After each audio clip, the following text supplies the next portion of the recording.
Please join me in welcoming Matthew A.J. Anderson, the heart of horror stories, Matthew A.J. Anderson.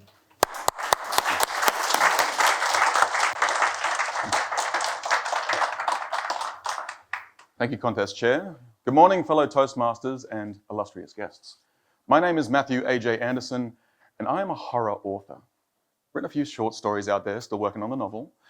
But when I tell people that I write fiction, I find that people get quite excited. Oh, where do you get your ideas? What kind of stories do you write? But when I say I write horror, they're less enthusiastic. I get an awful lot of, oh, gee, I don't really read horror stories, or oh, blood and guts, or of course the very common, why would you want to write scary stories? Well, I think the short answer is, I enjoy it, I'm kind of good at it. The long answer, that's what I want to talk to you about today. So, I'm a bit of a nerd when it comes to writing stories. I've got over 500 horror books, but more than that, I really like getting into the weeds of it. I like the structures of stories, I like the philosophy of fiction, and I also like narratology. That's what I want to talk to you about today, narratology. Whether you write stories or not, it's important to you because narratology is the study of the way that we use stories to understand the world. So, you're all Toastmasters, I'm sure a lot of you know about it. We heard about it in some other speeches today, that we use stories to teach people. But my favorite example has to be the news. Technically, all you really need from the news is a bit of information. This happened in politics, this is some cures we've got for diseases, these crimes happened. But they never do that, do they? Instead, we get a story. We have, this person has this disease, and that's a sad, horrible story. We'll hear from their perspective. And then we have the heroes, the doctors who found this cure. Or a crime, that's easy. The criminal is always the villain. The hero, sometimes it's the victim, sometimes it's the police. Now, I find this a little frustrating when I watch the news, but I don't blame journalists for doing this because humans crave stories. We can't help ourselves because there's two major aspects that stories have that our brains hunger for. One of them is very easy, empathy.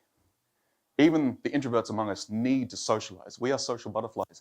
And stories give us that when we get to that sense of belonging from our main characters or main character. And the second thing is that our brains are pattern-seeking engines. If we see half a picture, we want to solve that picture. We want the rest. If we get a sequence of events, we want to know what happens next. So we crave this puzzle solving. We crave stories. And we love that little balance. Stories give us that perfect balance of conflict, resolution, hero and villain. But here's the problem, from my perspective, is that this means that we need that balance. Humans crave that perfect little picture. And so if there's more conflicts than resolutions, we say, but we haven't solved everything. There's plot threads unsolved. If there's more resolutions than there are conflicts, we say, where did that come from? That wasn't even an issue before. And this is the issue, is that the real world doesn't come in neat little packages. Some of the biggest problems we face to do with inequality of gender, race, religion, don't even get me started on politics. This is why we have conspiracy theorists. They don't understand the world doesn't have a villain behind it all, doesn't have heroes who can fix it. The reality is that some of these problems, it's just a big mess, and we need to work to clean it up piece by piece. But this is why I like horror stories. It's right there in the name. The heart of the horror story is that it's horror. It's about fear. Now, there's more than one response to fear, but we all know the two main ones, don't we? The two main responses to fear? Fight or flight. You've danced this dance before. Fight or flight. Fear compels us to act. And people have known this for a long time. My favorite example of this one is fairy tales. Before Disney got its claws into it, fairy tales used to be horrifying. But that wasn't a bug. It was a feature. We were teaching kids that if you don't brush your teeth, if you don't say your prayers and listen to mum and dad, you could be stolen by a witch, eaten by an ogre, have your hands cut off. Horrifying stories, but it was to teach kids moral lessons because we knew that's how we get stories across. Because the beauty of the horror story is that it craves discomfort. When we look for a horror story, we want to be unsettled, and we can do that with fear. At least that's what I find. So I think maybe it's cheating the system a little bit that we can use those mechanisms, but ultimately, the answer to the question, if you say, why is it that you write horror stories? The reality is that I think that if you look at the problems of this world, and you're not a little bit scared, I don't think you fully comprehend them. Contest chair.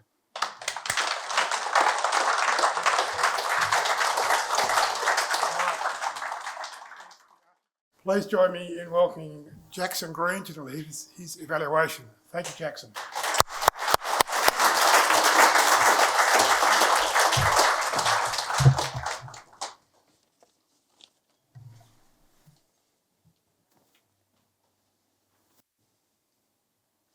Matthew shared with us a thought-provoking testimony on how horror stories have shaped his life as a person, an author, and a writer. Fellow Toastmasters contest chair, what struck me first was the title, the captivating title that Matthew used, The Heart of Horror Stories. And immediately before he's even began, there's a layer of intrigue. We're on the edge of our seats, eagerly anticipating his next few words. He then proceeded to engage us with his clever use of sarcastic humour. What I really enjoyed when he delved into the nitty-gritty and he said, people get very shocked when I tell them I write horror stories. They're not overly impressed. And that's a really great way to entertain us, to immerse us in the content of his speech and to engage us more. I also really enjoyed his wonderful use of vocal variety. He was able to use the full range of his voice. For example, this is why I like horror, and speak softer at other times. For example, the world comes in small packages. And by doing that, he's able to tell us a story, show us the mood of the speech, and incorporate really good transitions. I have two recommendations for Matthew, and my first is to do with pausing. I felt like there was so much good content in his speech, but he missed an opportunity to pause. For example, there's two outcomes, fight or flight, and then pause. Allow us to digest that information. They say in the world of bodybuilding that we build muscle not through the moments of intensity and strenuous exercise, but through the moments of rest and stillness. And I believe a good speech builds momentum through pauses and those intervals. My second suggestion is to do with his personal story. I would have loved a bit of a twist as to how horror began for him. For example, I first immersed myself in Saw. It's my favourite horror story, and that triggered something in me. And I knew at that moment, when I was reading those books, watching those films, that I wanted to be a writer. So we've got that transition from hopeful writer to successful horror star. But what I enjoyed the most was the descriptive language that permeated throughout Matthew's speech. Colourful phrases such as pattern-seeking engines. And when you do that, you take us on a real powerful intellectual journey, which is stimulating and memorable. So in conclusion, Matthew, wonderful descriptive language, excellent title. I love the vocal variety, wonderful humour. If you can take a moment to pause and just bring in a bit more context with your personal story, you'll inspire many people to buy your horror books for a long time to come. Contest chair.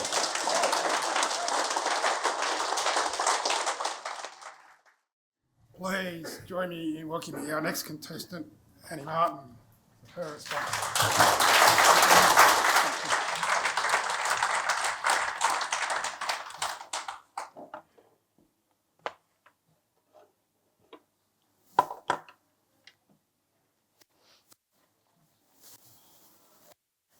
Matthew, can I just locate you? Lovely. Fellow Toastmasters, great speeches are intelligent, they are intriguing, and they challenge us to think differently, to change the way we thought of something before we heard the person. And thank you very much, Matthew, for doing that today. Intelligent indeed. My gosh. Narratology. Who has heard of that before? We were having information brought to us at such an interesting ideas presented about conflict and resolution, about heroes and about victims. Really intelligent. There's a main word that came to my mind. But the other thing that great speeches are is intriguing. horror stories? Hang on, horror stories? You write horror? My gosh, what kind of guy have we got here in Toastmasters? He writes horror. Oh, but we let you in the room. I'm not sure whether we should actually have Matthew reading stories to our children or our grandchildren, but anyway, that's what he does. So that's intriguing. The title of his speech was intriguing. The Heart of Horror Stories. I do have 2 recommendations.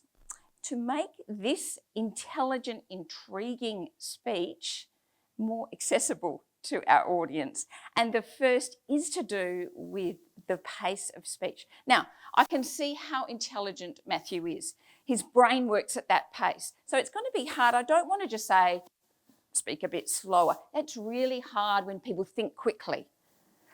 But Matthew thinks a lot more quickly than me or maybe some of the others. I don't know. And so we need it delivered at a slower pace. For someone who thinks so quickly, I am suggesting that it's better, rather than slowing down, to keep calling back to some phrases. So we had horror stories, other times to remember a phrase like, and horrible stories or horrific stories. So giving you a chance to still be thinking quickly, talking quickly, if that's your style, but to have something to help the audience anchor your message.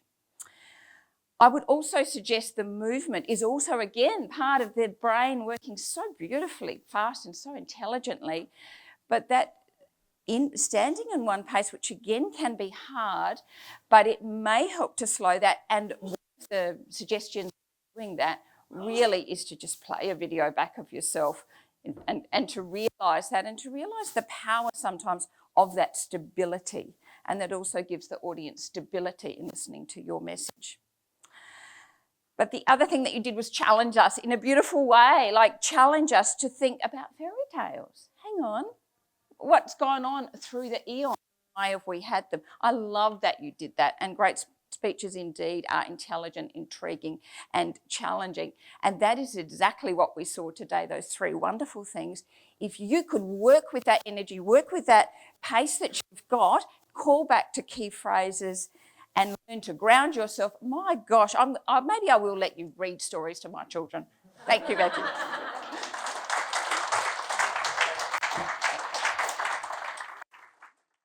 Our next contestant is Madhu Sudhan.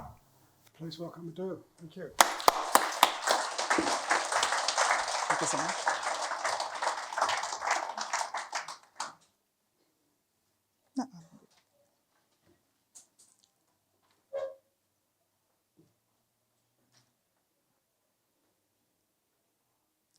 Fear, a 4-letter word, but my boy, it does create a havoc. Today, Matthew took us on a journey. And Matthew, allow me to present my evaluation in terms of chapters, since you are a writer. Chapter 1 will be all about the good things, the hero. Chapter 2 will be about the villain, aka feedback. And chapter 3 will be all about going forward. Chapter 1, things what he did well. I absolutely loved the structure. And since he's a writer, I must commend you about the classic structure that you have taken. Number 1, setup. He beautifully crafted the entire story by telling us, hey, horror is real. But hold on, I'm going to tell you something more about it. It kept me hooked. Number 2, why? He told us about the relevance, and I absolutely loved that up front in your speech. And number 3, he ensured he had credibility. He told us about things that are happening in the present, like the news, for example, that adds in more punch to what he's saying.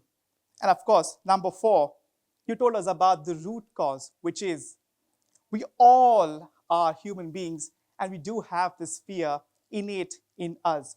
Wonderful structure, Matthew. The second thing I absolutely loved is the use of his voice. The firmness in which he told us about. There are 2 things to fear responses, either fight or flight. I loved the firmness. Or when you went gentle, you said fear is something that every single person feels. I loved how gentle and kind you were. And towards the end, you had that pause and you told the audience, if you're not worried about the problems today, and you just went silent there. So I loved the variety in your voice. And the third and the most important thing, reality checks. At every step in his speech, he would say something, take a step back, well, not literally, but to tell us every single time why he's saying that. So he would constantly give us a reality check, and I absolutely loved that. Chapter 2, aka the villain.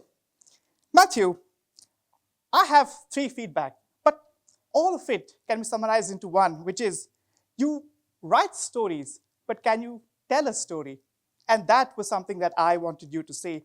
Pick a fiction and share it with us. You can use the stage, you can use dialogues, a whole lot of things can be encompassed with just sharing a story.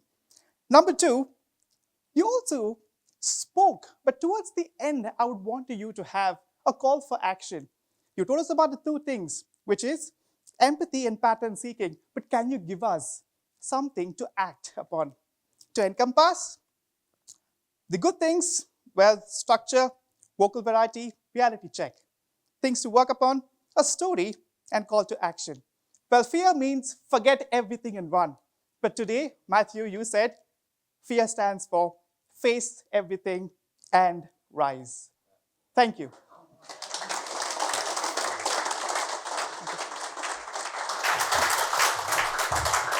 Our next contestant is Shan Weerakoon. Please join me in welcoming Shan Weerakoon to deliver his evaluation.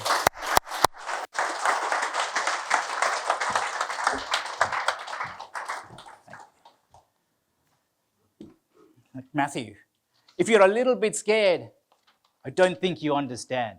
What powerful, compelling words to draw us in. Matthew, thank you for making me understand that very key message. I'd love to share what I found most captivating about Matthew's speech and offer 2 suggestions on how to take this wonderful speech and make it even more engaging for the audience. Firstly, I love the storytelling in Matthew's speech. Matthew shared his personal journey as a horror author, and he took a complex topic and he distilled it to something that even I could understand. And he did this by telling us the what, the how, and the psychology behind it.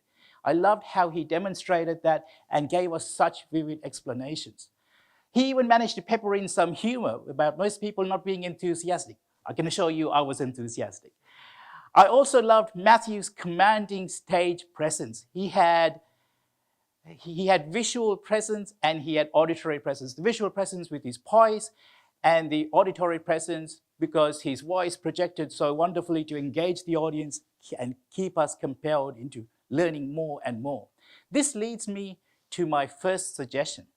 And that first suggestion, Matthew, is to make shift happen. Make shift happen. I'm talking about energy shifts.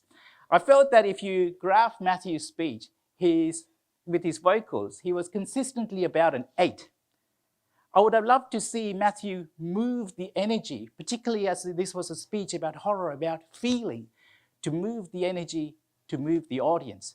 For example, what is our response to fear? It's to fight or flight. Really bring down that energy to draw the audience in, build anticipation, build suspense, and then bring it down to about a 4, create that platform to launch up to about an 8, and fight or flight. Create those energy, move the audience with those energy shifts. My second suggestion for Matthew is that I felt that Matthew was shuffling around a bit in almost a circular movement, and that created a bit of visual clutter, which can sometimes detract from the speech.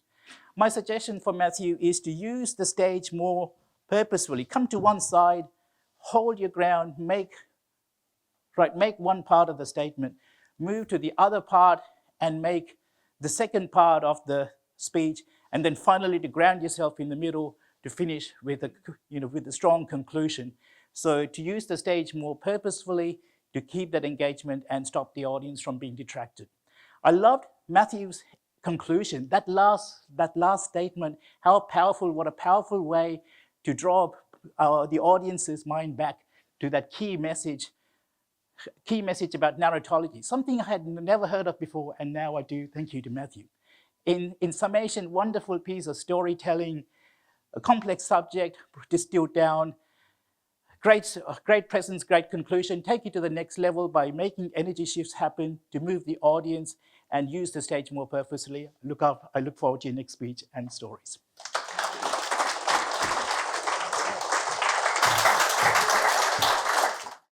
Our next contestant is Neal Raniga.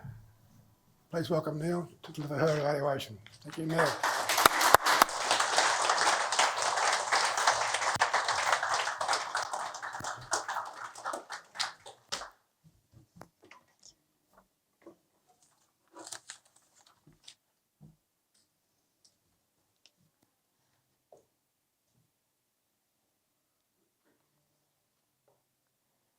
Matthew presented a speech to us today, The Heart of Horror Stories. Dear Toastmasters and guests, whilst at this point horror had already been instilled into my heart, as I watched this speech, I had two sets of lenses on simultaneously. The first lens was what aspects or elements of Matthew's speech was done really well, and the other lens was, are there opportunities for improvement here in either the delivery of the speech or what was being said? What was clear from the outset is that Matthew brings a lot of energy to the stage. This energy was in large part brought due to the dynamic nature of his delivery.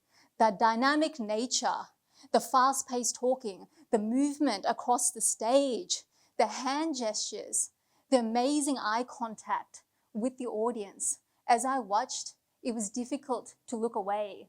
It was so compelling, it was so captivating because all of these elements were put together and delivered exceptionally well. He used humor and he was able to engage with the audience at one point asking that question to which we responded fight or flight response because it was a relatable topic. All of these things, I would say, were the key strengths of Matthew's delivery today. I do have 2 points of improvement that I would like to offer. And the first is the combination of how movement is utilized with the pace of delivery. You would have noticed that Matthew had a relatively fast pace of talking throughout. It was very fast-paced delivery, and this was combined with fast-paced movements across the stage. Now, what that combination did was it brought, at times, I felt a little bit of a frantic energy to the stage, and it left me feeling like I could benefit from a little bit of respite to feel and to digest what was being said and to also appreciate the humor that he had interjected into his speech as well. The second point of improvement I'd like to offer is we know that Matthew brought to us a speech with a lot of value. I felt at times it was delivered as a stream of consciousness, one thread moving to the next concept, the next thread, the next concept, and one could get lost in it. And so thinking about how do we structure it? How do we put in that clear introduction, body, conclusion, but thinking what is the value? What's the key message? Is it the importance of storytelling? Is it the importance of the horror genre and why we should consider it? In summary, I thought that Matthew presented a very captivating speech to us. His key strengths was the energy, enthusiasm, and confidence he brought to the stage. There are a couple of things he could consider, which includes the structure of the speech and also the use of silence in both body language and the pace of delivery as well. Thank you and congratulations, Matthew.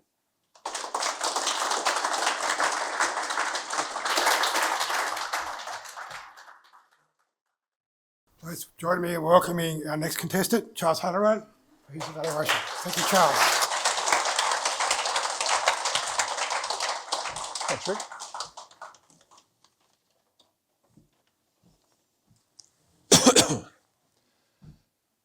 Good morning. The heart of why I write horror stories. I don't watch the news much anymore. I fell straight into Matt's trap. He had me hooked right from the start, as I'm sure he had all of you. It showed his skill in writing. And then to show off, he introduced a word I'd probably never heard before, and I doubt many of us had. I'm not even sure if I can pronounce it correctly. Narratology? I hadn't heard of it before. But did he leave us hanging on that hook? He defined it for us. And then to make it better, he explained it with a story. What craftsmanship. I'm scared you're going to wipe us next year. He used speed to talk about the story.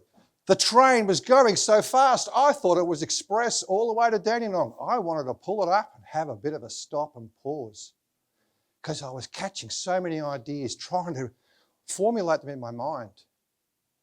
Fortunately, we don't quite stop everywhere, but we stopped at Caulfield on our way to Dandenong and had a chance to pause. I'd like a few more stops, maybe in Malvern and South Yarra along the way, so I can process what's going on. Skillfully, he used his hands to balance things. Ooh, that helped. But that needs to be balanced with how much movement you're also doing on the stage as you're talking, because I'm getting exhausted. But if the story is about pace and hurry, that works. But if the story is about slowing and thinking, that adds a bit of a distraction. I did, however, like Disney got their claws into it. Disney's only got one motivation, haven't they? And then he wrapped it up beautifully. Some of the words he used were, if I could read my own handwriting, not quite, to crave, to emphasise. And what I loved is he brought the story back in wrapping it up to exactly what my thoughts were at the start. This is what happens in horror on the news every day. And he brought it back to our lives. So in closing, slow at your pace if you're talking down and your movements. I love some of those movements, they're fantastic. The craftsmanship on that story was amazing. I look forward to hearing him speak further, as I'm sure we all do. Contest chair. Thanks, Rick. Please welcome Natalie Mudge with her evaluation. Thank you, Nat. Oh, there's not an extra set.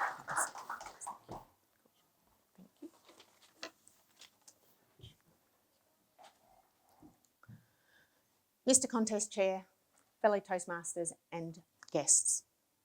Matthew gave a really interesting and informative speech about horror stories today. I found it so fascinating because he automatically started his speech with a topic that everybody could relate to, be it in a positive way or a negative way. That's a really impactful thing to do. He also then let us know automatically about why he could speak about that topic, because he is a writer of horror stories. This adds automatic authenticity to his speech. We know that what we're about to hear about is being told to us by an expert. The second thing I really enjoyed about this speech was his use of vocabulary and a few different literary devices. He introduced us to the word narratology. And he then also gave us a triplet by telling us the wonderful pattern-seeking engines, letting us know about our brains. By doing that, it really lets the audience take away some extra things from the speech. There are some things that I think Matthew could do to further enhance his speech. The first one being a slight change in his structure. Matthew told us about the fact that horror stories were initially made to teach lessons, but he left that a little bit further into his speech.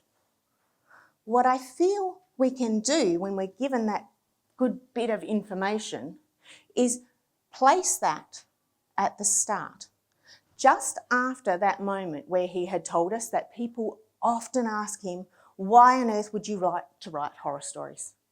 If you put a statement in like, did you know that horror stories were initially meant to teach people lessons? Putting that in then means we're knowing we're about to be told why and how that whole process works. Another thing I feel that Matthew could have done is his use of the stage a little bit more.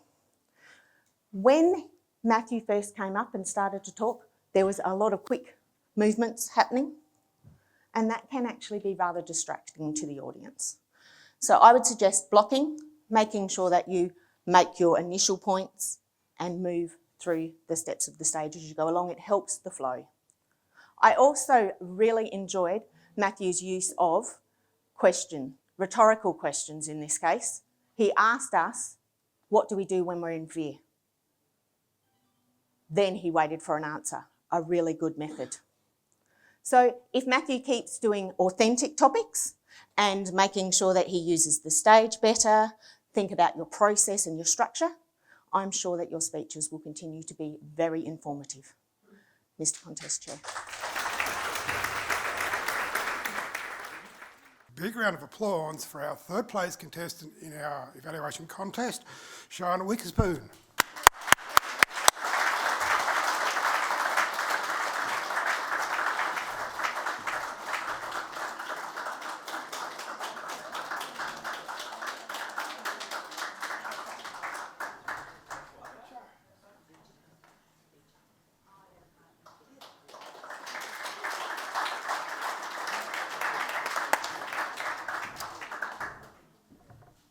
A small drum roll, please, for our second place.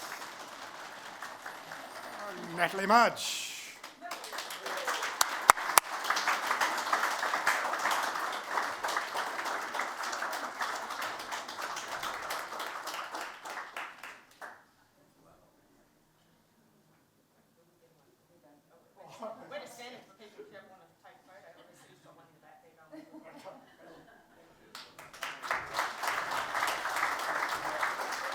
And now an extra big drum roll for our first place contender.